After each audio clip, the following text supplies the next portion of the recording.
Good morning and welcome to the presentation of findings for the Jamaica Survey of Living Conditions 2019.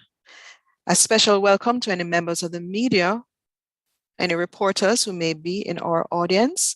We're asking you that you include your media hosts in your profile name. There will be an opportunity during the event to pose questions through the meeting chair. You will see that in the agenda, which will be shared shortly. Should you wish to ask a question audibly by speaking, you're going to raise your hand or write it in the chat. If you wish to ask a question or make a comment, please feel free also to write it in the chat. We have monitors who will be watching out. So stand by for the start of the event, and thank you for your attention.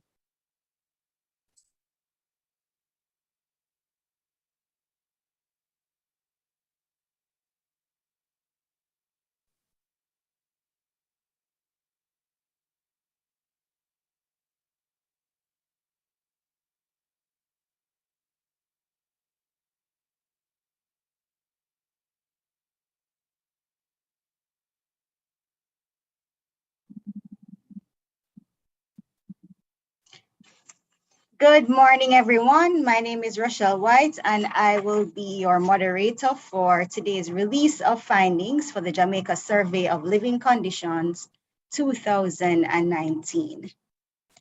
Since its inception in 1988, the Jamaica Survey of Living Conditions has served as a vital tool in monitoring the effectiveness of social and economic programs implemented by the government of Jamaica. It continues to play a critical role in measuring the living standards of Jamaican households and advising related policy and program development. The 2019 edition of the JSLC is the 30th installment in the Living Standards Measurement Survey series, and we are very pleased to have you all with us this morning for the official release of findings. During today's program, both Directors General of the Statistical Institute of Jamaica and the Planning Institute of Jamaica will bring brief remarks, followed by the presentation of the main findings by Mrs. Suzette Johnson, who is the Director of Policy Research in the Social Policy Planning and Research Division here at the PIOG. There will be an opportunity for questions and answers, which can be done via the chat, or if you wish to speak, you can indicate to us and we will facilitate that. We will have the close of the meeting with the vote of thanks, and that will be done by Mr. Easton Williams, Senior Director, Social Policy, Planning and Research Division. Our first speaker this morning will be Ms. Carol Coy. Ms. Carol Coy is the Director General of the Statistical Institute of Jamaica, and she was appointed to that position on April 1, 2013. As Chief Statistician in Jamaica, Ms. Coy is charged with the responsibility for the strategic development of Statin and the development of Jamaica's national statistics system. She is also tasked with safeguarding the production and publication of official statistics on Jamaica that are responsive to the needs of policymakers and other stakeholders. Prior to assuming this role, Ms. Coy served as Deputy Director General of Statin, providing leadership and oversight for the technical divisions of the Institute. She's an experienced national accountant and for over 3 decades has been instrumental in the development and maintenance of the national accounts estimates for the Jamaican economy. Ms. Coy has contributed much to the field of national accounts locally, regionally, and internationally, serving for over 13 years in the capacity of Statin's Director of National Accounts. She's currently a member of the United Nations Statistics Division's Advisory Expert Group on National Accounts and the Caribbean Community's CARICOM Advisory Group on Statistics. Please join me as we listen to remarks from Ms. Coy. Ladies and gentlemen, good day. It is with great pleasure that I bring greetings on behalf of the Statistical Institute of Jamaica, Statin, at this release of the 2019 Jamaica Survey of Living Conditions report. Today's release is a significant milestone in the history of the publication, as it marks the 30th installment in the series. Originating at the start of the period of structural adjustment in the 1990s, the JSLC was primarily intended to measure the living standards of Jamaicans in that era of economic uncertainty. Nevertheless, over the years, The survey has evolved with significant effort being made to ensure that it continues to fulfill its purpose of providing the government with information for socio-economic policy development, evaluation and planning. Its use has also extended to our development partners, students and professional researchers, both locally and internationally.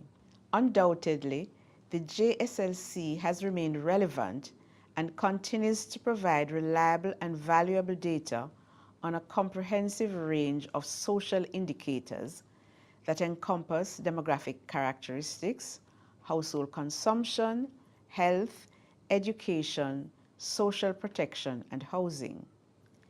In today's context, the monitoring of social indicators takes on an even greater importance, as there is a need to continuously assess Jamaica's progress towards achieving the Sustainable Development Goals, SDGs, and the various outcomes in Vision 2030, Jamaica National Development Plan. These activities highlight the importance of the Jamaica Survey of Living Conditions as a social sector monitoring tool. The 2019 JSLC report is a product of the continued collaboration between Statin and the Planning Institute of Jamaica. At Statin, the design and execution of the survey remain an integral part of our work program as we endeavor to fulfill our mission to contribute to national development through the provision of quality statistics to enable effective planning and decision-making. As part of our drive to continuously improve on our data collection process and to ensure that all our products are of the highest standard, for the 2019 JSLC, Statin upgraded to Survey Solutions, a data collection and survey management software developed by the World Bank. A significant benefit of using Survey Solutions is the ability to identify and correct survey processes during the field operation, thus improving the quality of the data that are produced. We therefore encourage all our stakeholders to utilize the data provided in the interest of our nation's development. In closing, I take the opportunity to thank all individuals, agencies, and groups who contributed in one way or the other in the conduct of this survey. We extend our appreciation to our interviewers for their dedication and hard work in producing this survey, as well as the staff of the PIOJ for compiling this report. I would also like to say a special thank you to the households who gave of their time to speak to our interviewers. We appreciate the important role you played in making this survey a reality. Thank you.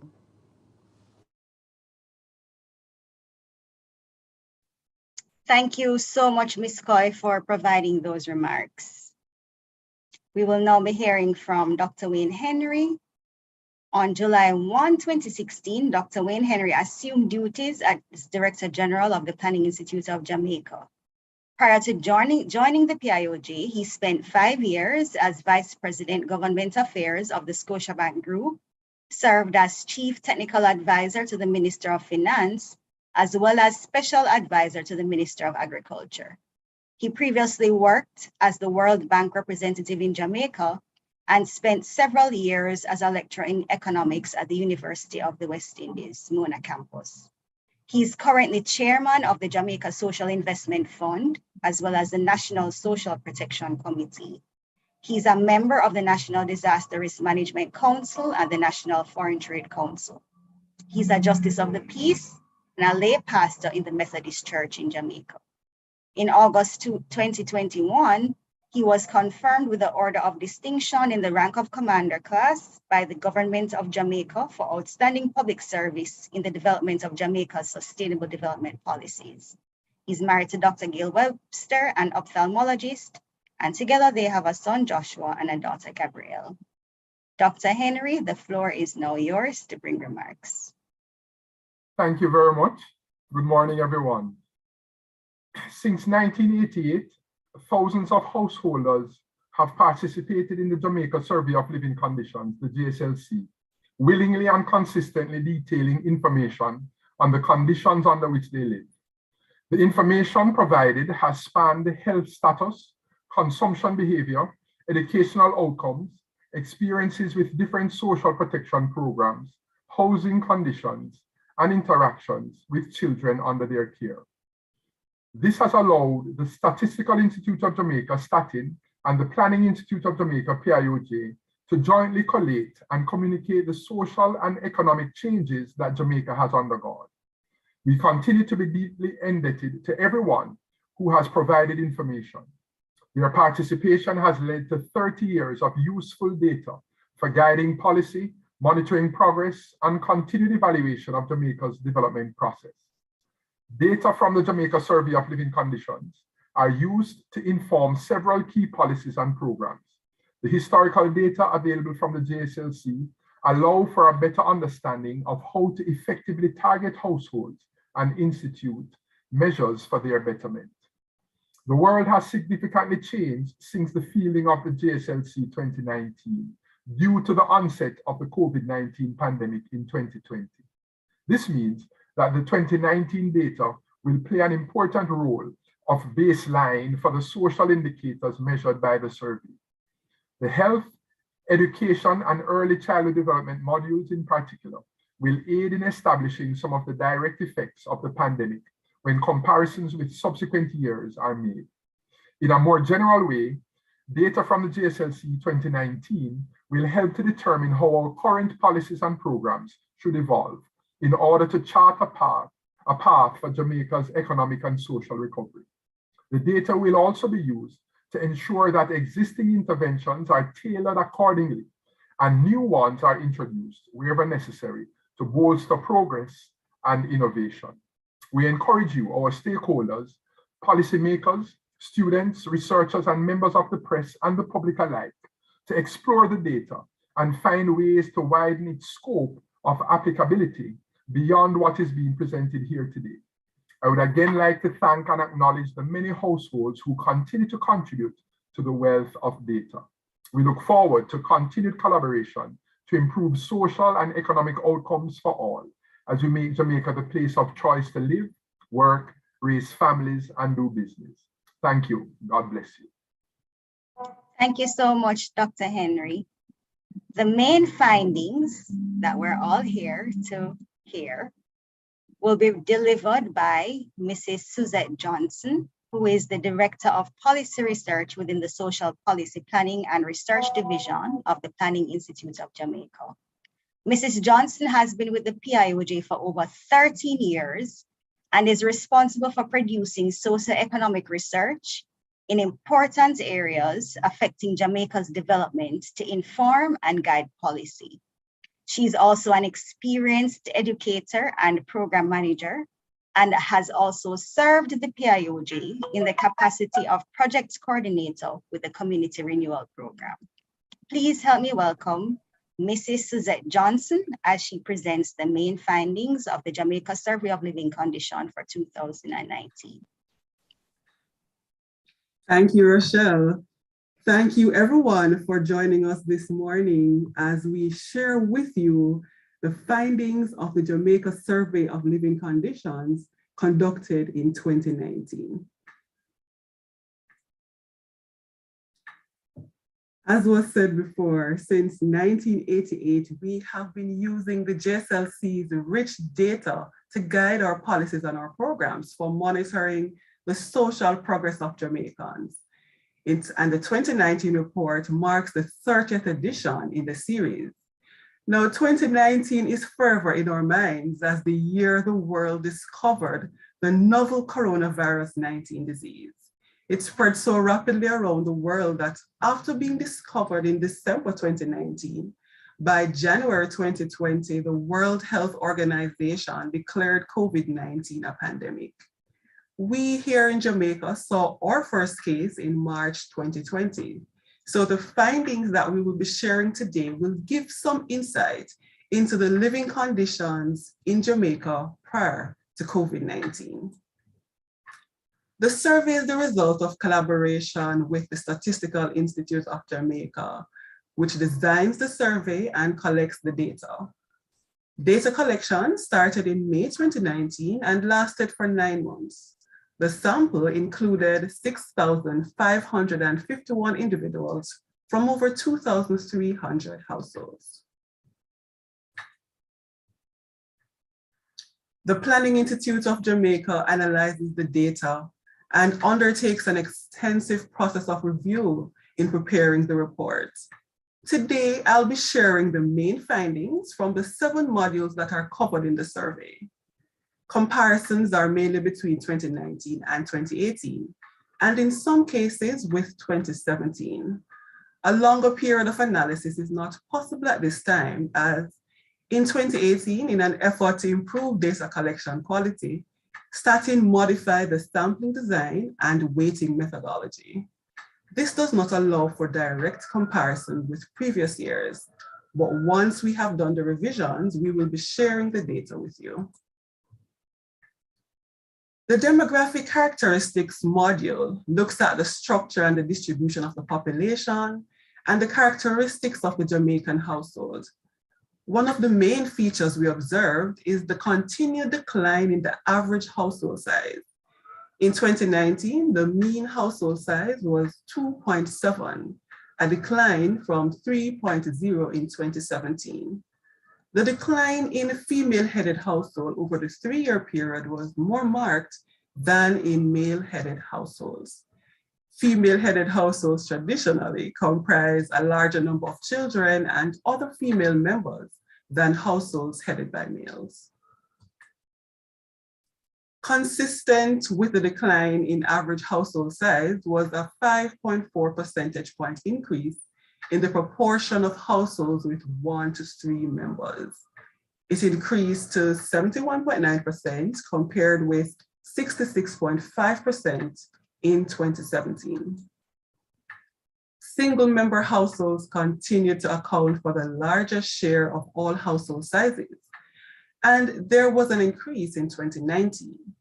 Of male-headed households, 38% had 1 member, compared with female-headed households where 20.3% had 1 member. The survey also collects data on household expenditure. At the national level, nominal mean per capita consumption expenditure was $370,853. The Greater Kingston metropolitan area continues to hold a notable lead in spending over other urban centers and rural areas. When we compare with 2018, in real terms, consumption of goods and services declined nationally, and in the GKB and other urban centers. There was a slight increase in rural areas. Now, nationally, these changes were not sufficient to statistically influence inequality or the prevalence of poverty.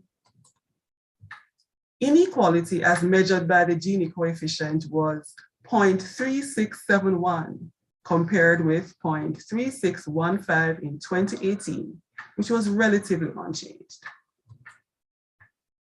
The overall prevalence of poverty was 11% relative to 12.6% in 2018. Regionally, the Greater Kingston metropolitan area was the only region to register a change in the prevalence of poverty. This was 4.7%, declining by 4.5 percentage points.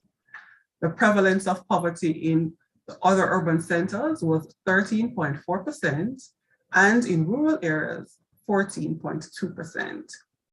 Extreme poverty, also referred to as food poverty, was also relatively unchanged at 4% nationally, but we saw an increase in rural areas of 3 percentage points to 6.7%. We also looked at poverty by age group and saw that children and youth continue to register higher rates of poverty than older persons. One of the main things the survey looks at when examining the health of the population is the presence of chronic non-communicable diseases. Non-communicable diseases are a major health concern as they are the leading causes of morbidity disability, and death in Jamaica, and in middle income and developed countries. In the context of the COVID-19 pandemic, we know that persons with underlying conditions are particularly vulnerable. In 2019, just over a quarter of respondents, 26.3%, reported that they had been diagnosed with at least one of the 7 conditions that we investigate. Compared with 2018, this was a 2.4 percentage point increase nationally. Increases were also seen by sex and age group. Many persons are not aware of their true health status, and so the survey also asked about screening practices. We asked persons 25 years and older whether they had ever had a screening test done for cancer.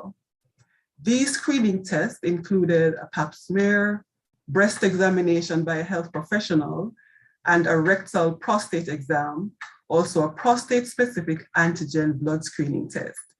Women 40 years and older were also asked if they had done a mammogram. Approximately 38.7% of persons in the target group reported that they had done a screening test at some point. The percentages were much lower among men than women by about 2/3. For the elderly, which have much higher rates of chronic disease, only about a half had ever been screened for cancer. Regarding illnesses and injuries, 6.7% of individuals reported that they were ill or injured during the 4-week reference period. The illness or injury lasted on average 7.9 days, and normal functioning was impaired for an average of 4.1 days. Of those who were ill or injured, 70.1% sought medical care with similar proportions visiting either a public or a private health facility. One of the factors that influence where we seek care when we're ill is how long we need to wait, and so we also asked about waiting time. Individuals reported an improvement in waiting time in public and maternity clinics by more than half compared with 2018. At the public health clinic, average wait time was 1.9 hours, down from 4.5 hours in 2018. There was also an improvement in public hospitals of about half an hour on average. When we look at health insurance coverage, we saw that it remains relatively low at 18.2%.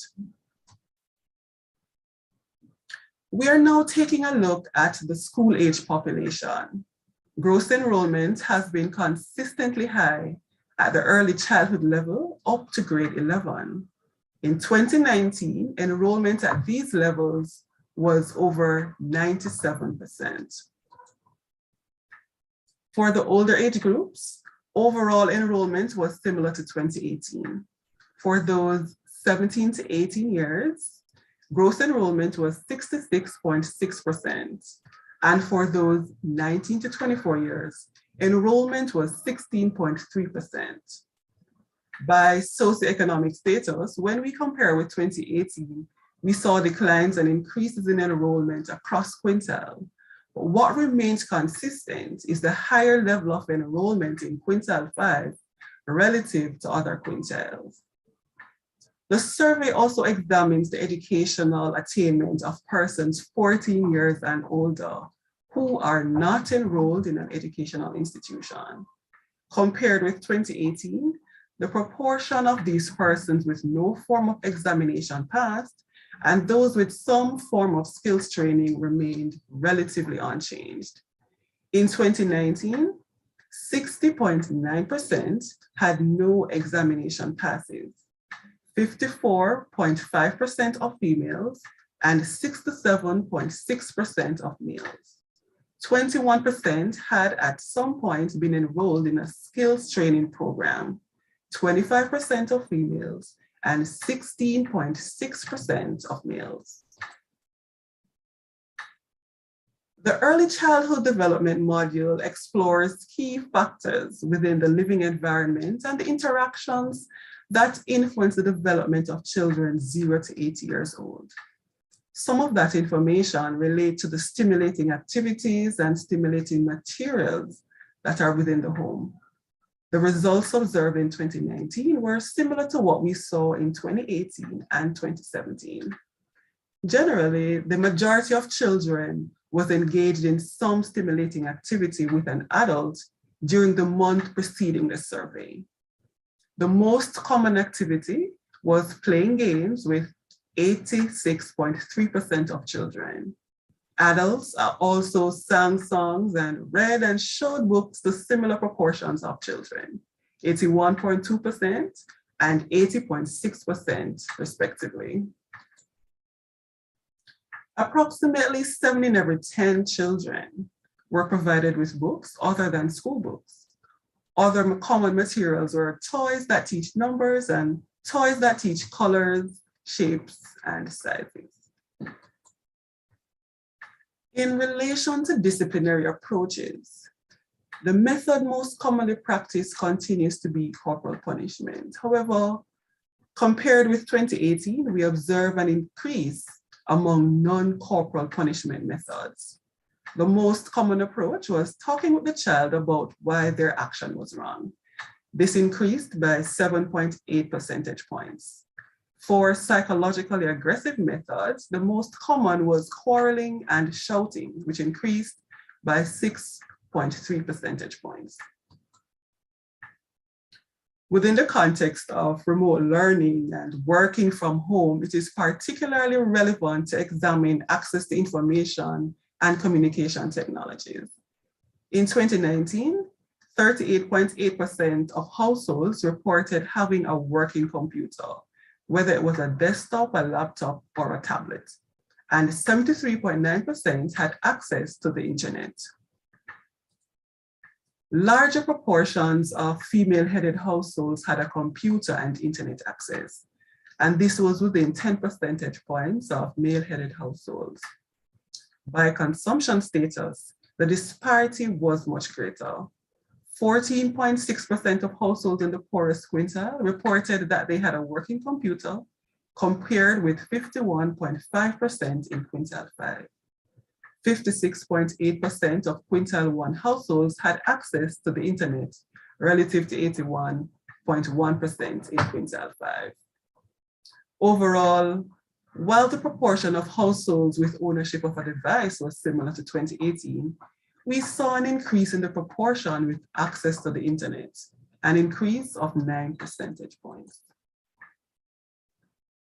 We examined how actual living conditions compared with the established standards. And for this, we estimate the Housing Quality Index, which gives a summary look at the proportion of households living in conditions that conform with the standards.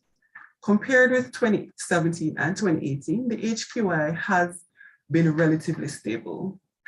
In 2019, the HQI was 75.7%. When we look at specific indicators, however, 3 indicators showed a change relative to 2018. There was a 4 percentage point improvement in the proportion of households with exclusive use of a water closet to 77.7%, and an improvement in the proportion of households not living in overcrowded conditions. This increased by 2.3 percentage points to 67.2%. There was a decline in the proportion of households that use an indoor pipe as the main source of drinking water. This was 4.5 percentage point decline to 46.5%. However, it coincided with an increase of 4.5 percentage points in the share of households that are using bottled water as their main source of drinking water. Of households with an indoor pipe as their main source, 60.3% reported having at least one water lockoff, and this was similar to the previous year.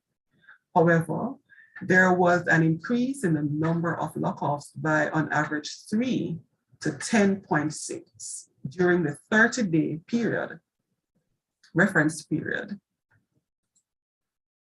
Under the social protection module, we examined the major social protection programs and the participation levels. For the Program of Advancement through Health and Education, PATH, 34.2% of households had at some point applied, and of applicant households, 58.8% received a benefit.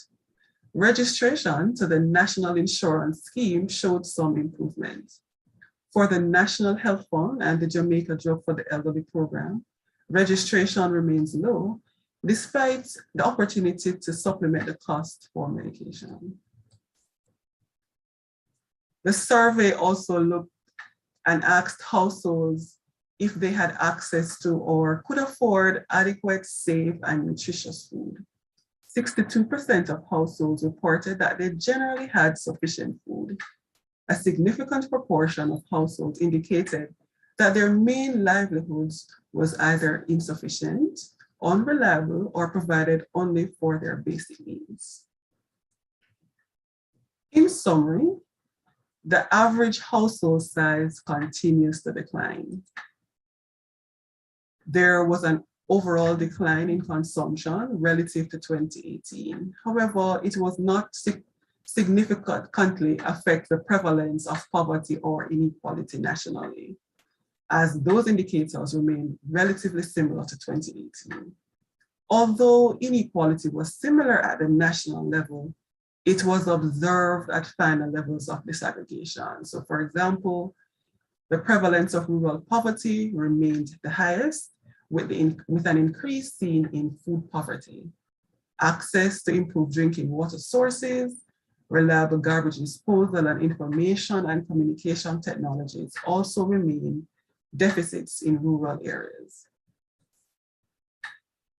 The increase in chronic non-communicable diseases and the less than desirable cancer screening rates also remain a concern.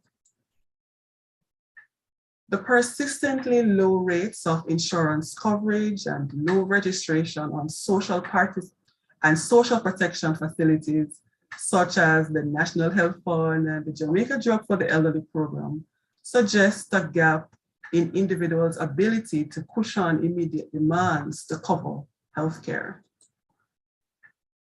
Approximately 2 in every 5 households indicated that they did not always have sufficient food. For a significant proportion of households, their main source of income was insufficient or irregular, suggesting that any shock that adversely affects livelihood would increase the spread and depth of vulnerabilities that the households experience. Deficits also exist with regard to qualification for the labor market. There was no improvement observed in the out-of-school population in attaining any form of certification, whether academic or skills training. At the early childhood development level, we saw that adults in the home continued to engage children in stimulating activities and were diversifying how they administered discipline. Household use and access to information communication technologies was low, with just over a third, 37%, having both access to the internet and owning a working computer. Again, we just want to remind you that the Jamaica Survey of Living Conditions continues to be used by policymakers, researchers, other professionals, and students locally and abroad. And we invite you to obtain your copy of the report. The report is available electronically on the PIOJ's website and at our in-house bookshop.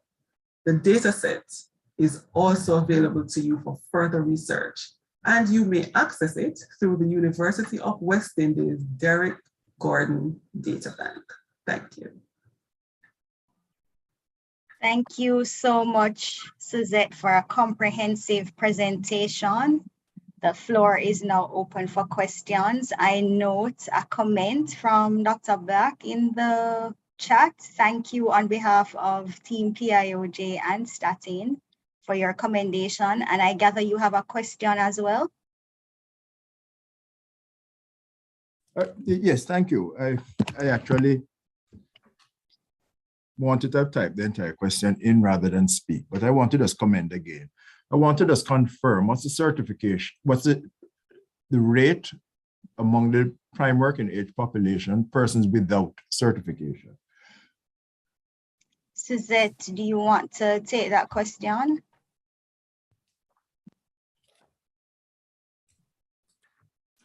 Yes, thank you. Thank you, Dr. Black, for that question. Let me just go back to the specific percent.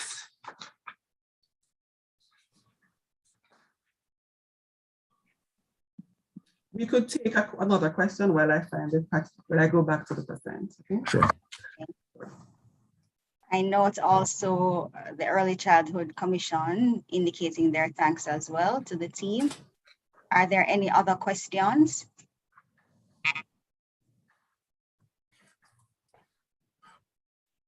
May I just clarify, Damien Black here. I asked the question against having heard the figure 60.9%. I'm not certain if that is the percentage as stated in the presentation in the excellent presentation by Mrs. Johnson, or is it the earlier one of 65.2%? I just want clarification because it helps us in terms of a process that we are going through currently. Thank you. Okay. I also note, thank you, Dr. Black. I also note hands from Camille and Javon. I'm not sure who was first. Camille, would you like to go ahead? Sure. Okay, Sure. before we do, Camille, give me just a second. I think Suzette is about to respond to the question. Yeah, so just to confirm that the percent without any form of certification is 60.9%. Thank you, Thank you. Suzette. Camille, you may go ahead. Javon's hand was actually up before mine, but I'll use privilege as ladies before gentlemen. Good morning, everyone. Thank you so much for the information that has been presented here, but I'm a little curious. How has this information been used before, especially in the creation of policies that can address some of these issues that we see in the survey? Okay, I'll give Dr. Henry, would you like to provide our initial response to this one, and then we'll have follow-ups by Suzette and perhaps Mr. Williams, and also Statine, Ms. Coy, if you wish to jump in as well. All right, thank you very much, Rochelle. Thank you for the question, Camille. And so particularly as we are trying to do more informed decision-making and informed analysis, the data has been extremely useful as it shed and has been providing information at the household level for specific conditions. So as we're thinking of sustainable development and conditions around, poverty reduction, conditions around, the types of dwellings and the opportunities households have as we speak to, connectivity, the use of devices, as we speak of parenting and family behavior, how we discipline children. Those are a range of information, as you've heard highlighted here, Camille. And so we tend to look at the data that begins to speak to now conditions over time. So as we compare, in this case, 2019 to say 2018, or trends in poverty, have our policies in poverty reduction been effective in terms of, from a monitoring standpoint, in terms of how can we better target, so as we've seen a campaign or greater emphasis on, just for example, taking parenting and looking at other ways of discipline and establishing and enacting discipline in households, we are seeing a fall off of whether it is the corporal capital punishment or corporal punishment and other mechanisms. And so I think here I am. No, I'm not, right? Here I am. Somebody said to turn on the camera. All right, there you go. I should have warned you before, right? And so I think it's extremely useful, Camille, and so in many ways. And so I just wanted to say that it tends to be relied upon. In this case, as you speak about, with the challenge of the COVID pandemic, and we see the timeliness, and we are doing more to have the more timely delivery in terms of data availability and the finding availability. This will serve in 2019, the data now will serve as a tremendous baseline as we look now to recover Jamaica, to have sustained recovery and to build back in terms of more resiliently and in a better way for the country. A lot of what we are seeing here now will serve as that baseline. So easily in education, the delivery of educational services, it informs what households, what the state is now in 2019, having had increased emphasis on the delivery of educational services online, virtually, and a tremendous rollout of devices and trying to strengthen connectivity. Then we can look in 2022 as we begin to cast back to see how effective has that been and what gaps may remain. So just to say, in many ways, that this has been tremendous in terms of a resource for us to design and target and engage policies and programs that have been in place. All right, so let me hand if any of the colleagues want to say any more. Thanks, Dr. Henry. Ms. Coy, is there anything you wish to add, or any other member of the team from the PIOJ side? No, Rochelle. Statin basically provides in the information. So that's basically our role. Okay. Thank you. Okay, Rochelle Easton here. Yes, Mr. As you know, Cabinet is our first stakeholder group that we present the findings of the Jamaica Survey of Living Conditions to, as well as another step that we have taken over the years is to provide the Cabinet with policy implications arising from the findings of the survey, so that every year we prepare a policy implications paper for the Cabinet. So directly we are interfacing with the Cabinet as the highest decision makers and policy makers in the country. So our first target is to the Cabinet, then to the Parliament as well, and then to the general public. So I just want to add that particular point in the finding with regards to the findings of the survey. Thank you. Thank you, sir.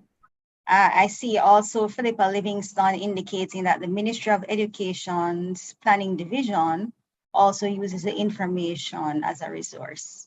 Mr. Minto, you may ask your question. I thank you guys so much for the data set. It's really useful. I'm doing it to do some research, and so I want to perhaps go back a little, because some of the data was released prior to the official findings due to the delay, pandemic delay. And one of the things that came out was pretty much the historical decline in poverty rates. And part of the attribution is sort of looking at what happened in the construction industry, and specifically in the Kingston Metropolitan, Kmart geographical region. And so I wanted to get some insights from perhaps Statin, PIOJ, about those construction industry, those construction activities, what they were, and whether, for example, the MIDP project that the Chinese undertook played a role in that overall decline in poverty that the country recorded, and any sort of additional background that could be provided in that regard. Okay, well, I just wanted to point out one thing. You reference it as a decline, but there was a notation when Suzette was presenting, I'm not sure if you saw it, that there was not a statistical difference between both years. Suzette, do you want to speak a little more to that, and also highlight the main characteristics which would have defined 2018 versus 2019, and how to assess both years and the results in that context?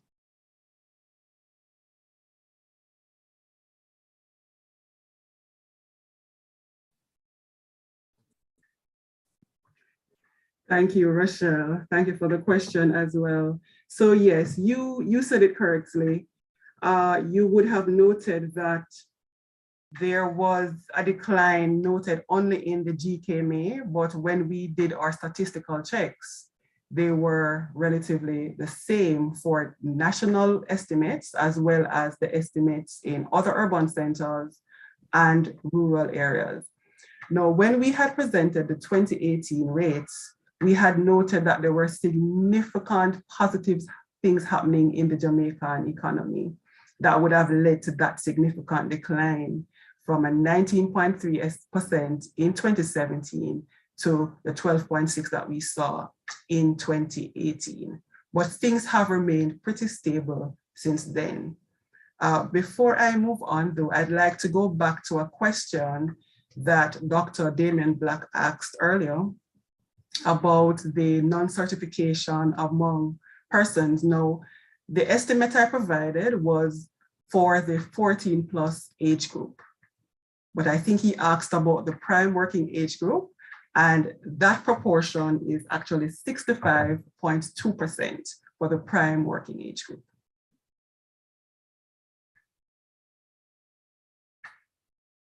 Okay, thank you so much, Suzette. Did that respond to your question, Mr. Minto? If I can, Rochelle, just so Sorry. if I can. Go ahead. So thank you for the question. As Suzette would have said, though, for 2019 over 2018, not a statistically significant difference in terms of poverty, but as you compare in a longer range from 2017 and before, you've seen that reduction in poverty.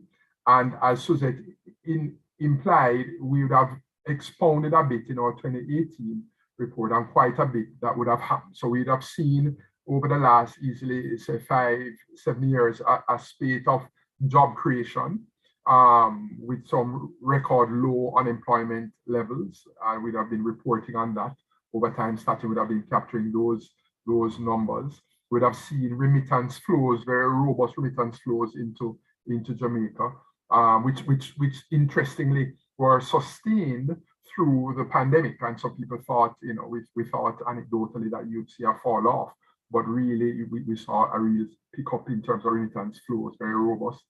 And so we've seen a bit of activity there that would have accounted for quite a bit of the reduction. In construction, as you asked specifically, Javon, we'd have seen construction activity in both residential and non-residential construction. A lot of build out of in the tourism industry, build out of hotel room occupancy in terms of capacity.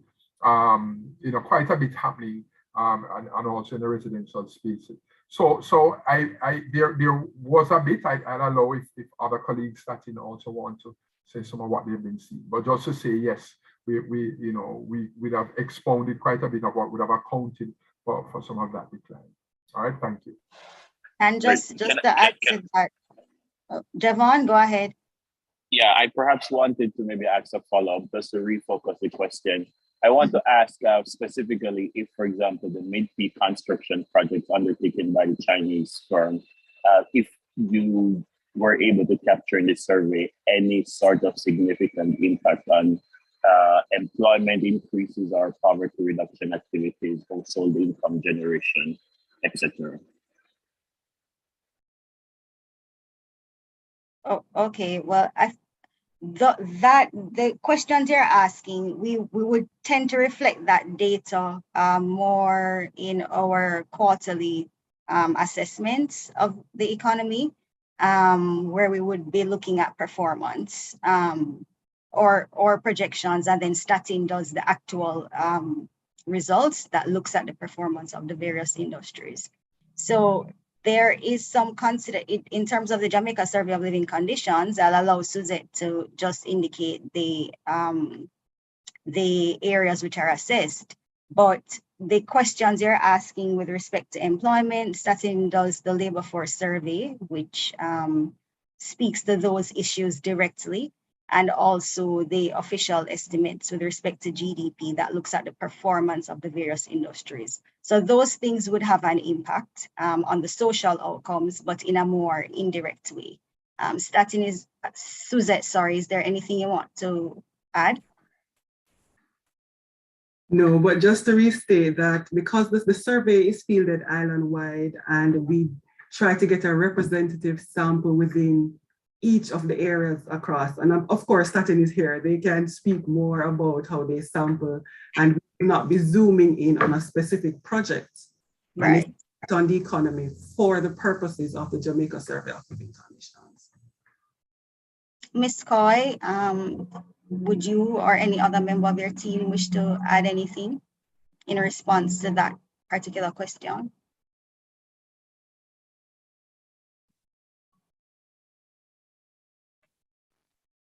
Rachel, on behalf of Ms. Coy, since you specifically mentioned her, That's I think Simpson? Yes, it is. I think you have all summed it up pretty well. You know, the SLC, especially for 2019, was a national survey. So with the estimates that would be provided would be at the general level for construction, and we wouldn't be able to give any specific detail in the SLC or even in the labor force about a specific project. Okay, thank you. Could the monitors help me in determining who is next in the queue? Is it just media observer? I thought I saw another hand, but go ahead, media JA observer.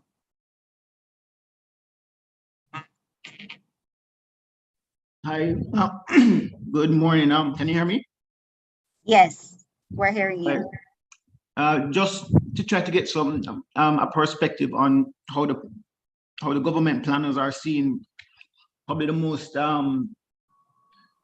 immediate aspect of a household in terms of the growth of single mother households. The survey is saying that, based on the findings, that single mother households continue to rise year on year.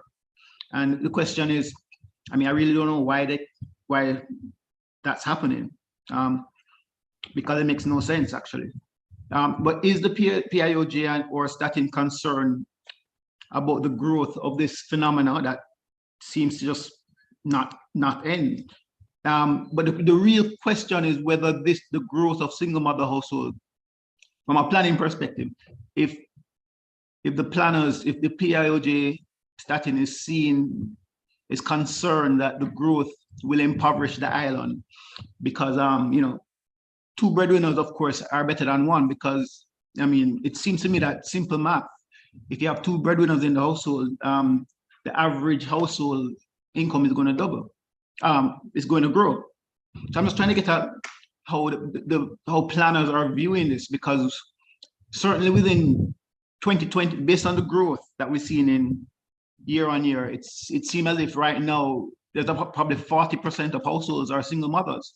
So I'm just trying to get how planners are seeing that. Thank you, Mr. Jackson. Mr. Williams or Suzette, would you want? Yes, sorry. I just wanted to clarify something. Yes, yeah. So I heard our colleague referring to single mother households, when I just wanted to clarify. Single person. Yes, what we were reporting on right. was single member households, households with just one person. So it could either be male or female. Yes, it's just that when you look at the distribution, we're seeing that of those that are headed by men, the largest proportion is so we're seeing higher proportions among males than among women for single member households. Wait, no, hello? Yeah. Yes. So so you're saying that there are, right, but those households with but isn't there a question about female-led households versus male-led households, and in the result 36% single mother households and versus 34 in the year before? So in other words, it seems as if women are canceling men. So I'm just trying to get a view as to how the planners are seeing this and the implications to household income. Suzette? Yes, that particular statistic was not included in the presentation earlier, But we can share with you the proportion of households that are headed by men and by women. But the point of that we were making though is that there is an increase in the proportion of households that are single member, one person living by themselves. And among that demographic, you are saying, Suzette, that males are more prevalent. Yes, it is. It is. When we look at overall the proportion of households that are headed by males, it's 55.8%. So I was trying to find out. So is there, I guess, a planning preference for there to be more dual-led households? In other words, I'm just trying to get an idea as to, you know, if there's any. It seems obvious, but I'm just trying to get it so I can write a narrative around that. Are you guys advocating for, you know, an easy solution for people to get out of poverty? Because it seems as if there's a real issue with the income of the households. Is one solution that we have more traditional nuclear families? Mr. Williams, I see you're getting ready to jump in. Yes. All right. Yes, of course. Traditionally, we have very high levels of female-headed households. You know, that's an historical fact. You know, where you have a woman who is a mother or a grandmother or so on within the family, and you have, you know, children, other females and so on. So, you know, that has been a characteristic pattern of family structure in the country for a long time. And you know why, you know, so women would have children with a man and the man leave and so on. You know, it speaks highly of the irresponsibility of within our mating system and so on. And so we find within these households headed by women, bordering anywhere around 40, 43, 45 or so percent of households, you know, that those households tend to have larger numbers of children, and they tend to, you know, to be poorer generally, and so on. And we have been targeting those households for poverty reduction and so on over time. So it's, you know, what you're saying has some fact in history, you know, in tend to be in light of the mating systems that we have, and so on.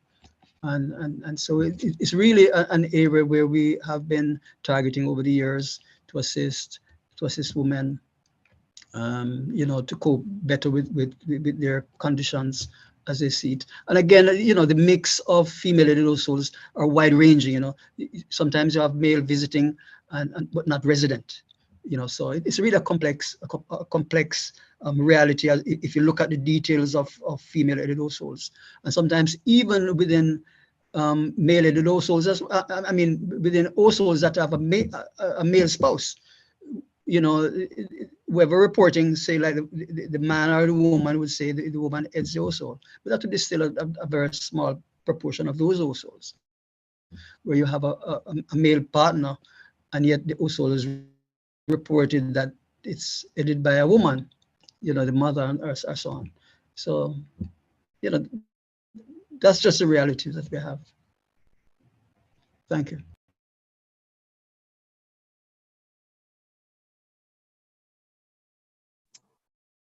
Thank you. I see another question from Josimar Scott. Hi, morning. On the hand. Go Yes. ahead. Just wanted to ask, would they, probably not a question for starting, but maybe the PIOJ, would adverse weather conditions result in not much change in the poverty levels in rural Jamaica?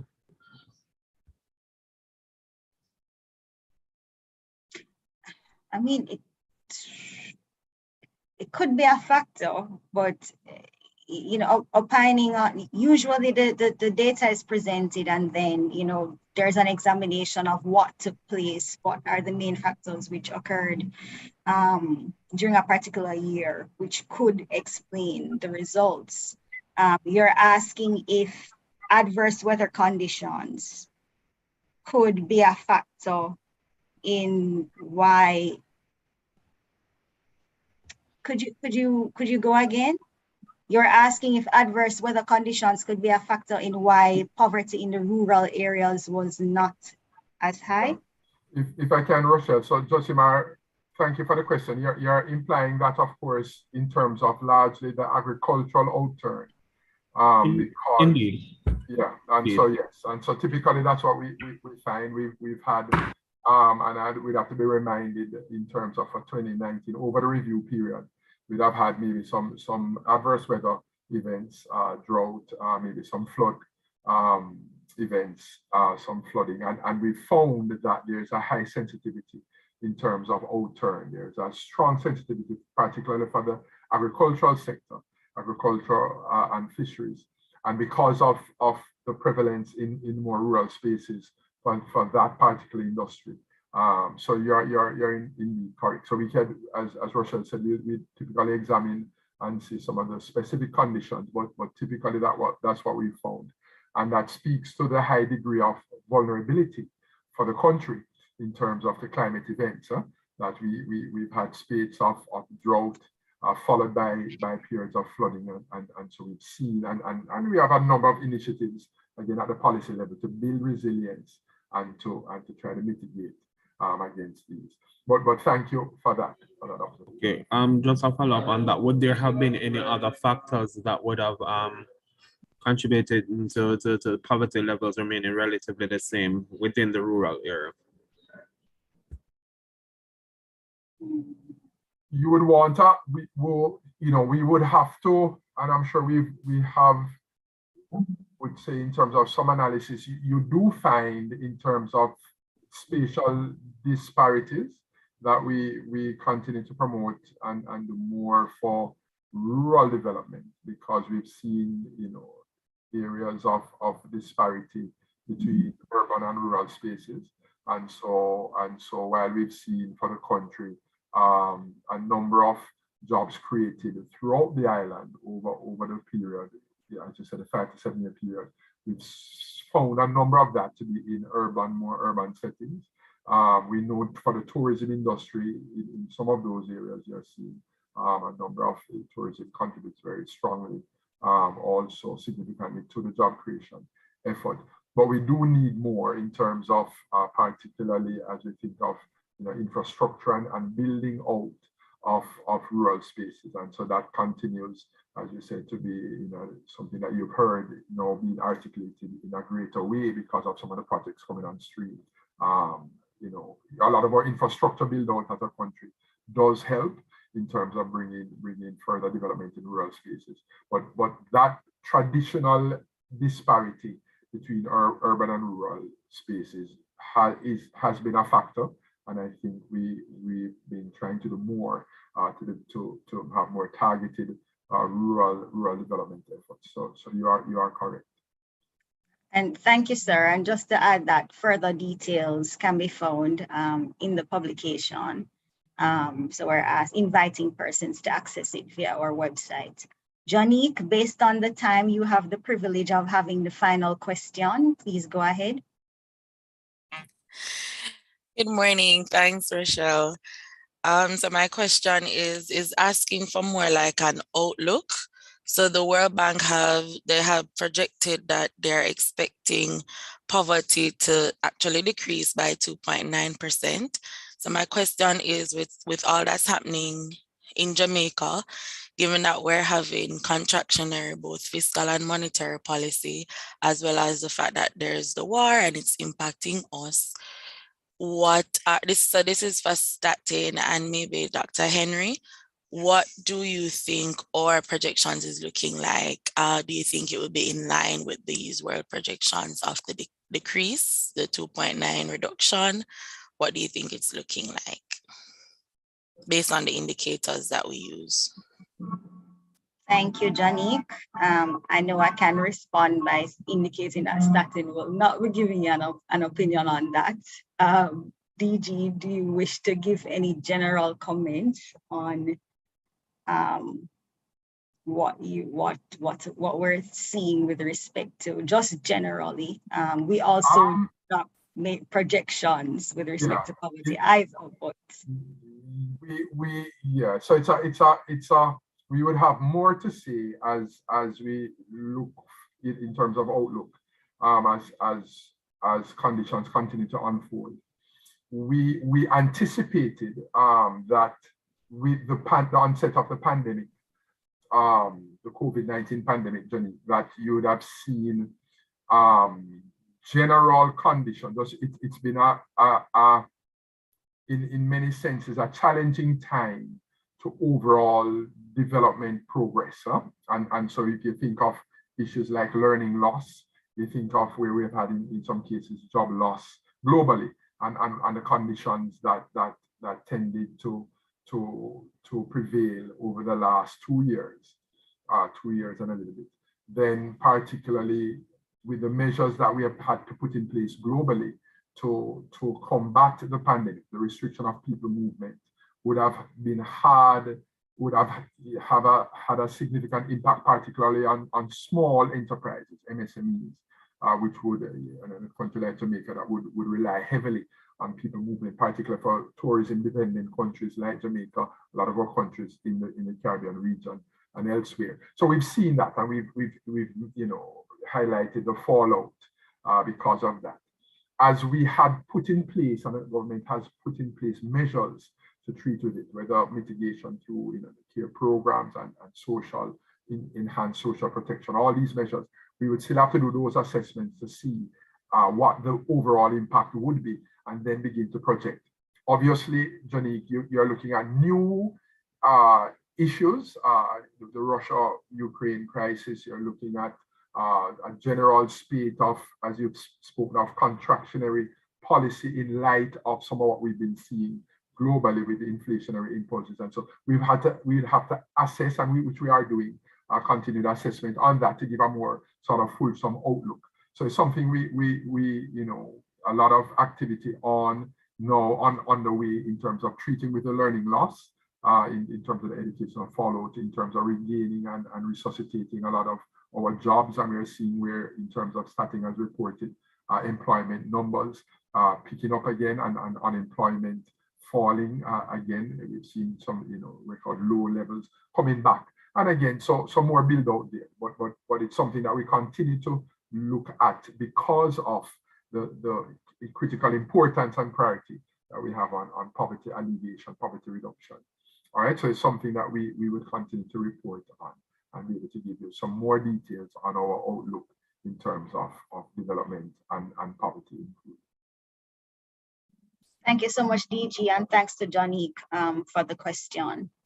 So we are now at the end of the question and answer segment. I will now invite Mr. Easton Williams to give the vote of thanks. Mr. Williams is a Senior Director, Social Policy Planning and Research Division of the Planning Institute of Jamaica. He has worked at the Institute for over 30 years and has wide experience in policy development and social research. Over the course of his career, he has headed Jamaica's technical delegations to the United Nations and other international organizations in the areas of population, international migration, sustainable development, and related areas. So before I hand over to Mr. Williams, thank you from my end for the level of engagement to date, and to everyone for participating. Mr. Williams. Thank you, Mrs. White. Ladies and gentlemen, we value the time that you have spent with us this morning for the launch of the findings of the Jamaica Survey of Living Conditions 2019. Thank you for your attention and participation. Let me start by reiterating our gratitude to all the individuals from the various households that have participated in the JSLC process through the years. The survey is comprehensive and takes a great time commitment. So providing 30 years worth of data is no easy feat, and we continue to be in your debt. We are equally thankful to the field workers from Staten who worked arduously every year to make the JSLC a success.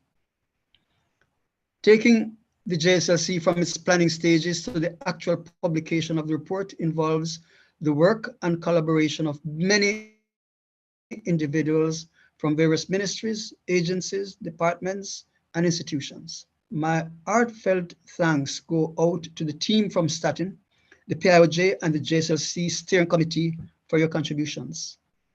Mrs. Rochelle White, as usual, your steering of the event was seamless.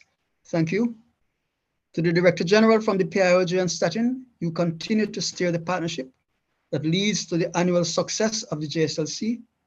Your remarks this morning were well received and greatly appreciated. To our main presenter, Mrs. Suzette Johnson and her PRU team, Policy Research Team, we are grateful to you for the efforts to summarize the large collection of findings available through the JSLC. To the members of the planning team, the members of the CAMC division at the PIOJ, a big thank you for the logistics work and support that went into the planning and execution of this launch event. Again, my sincerest gratitude to all who have participated in this process, from the survey design to today's event. Let us continue to use this wealth of data on the road to making Jamaica the place of choice to live, work, raise families, and do business, should I say, and retire in peace and prosperity. Thank you very much. Thank you so much, Mr. Williams. And the meeting is now officially adjourned. Thank you again, everyone, for participating.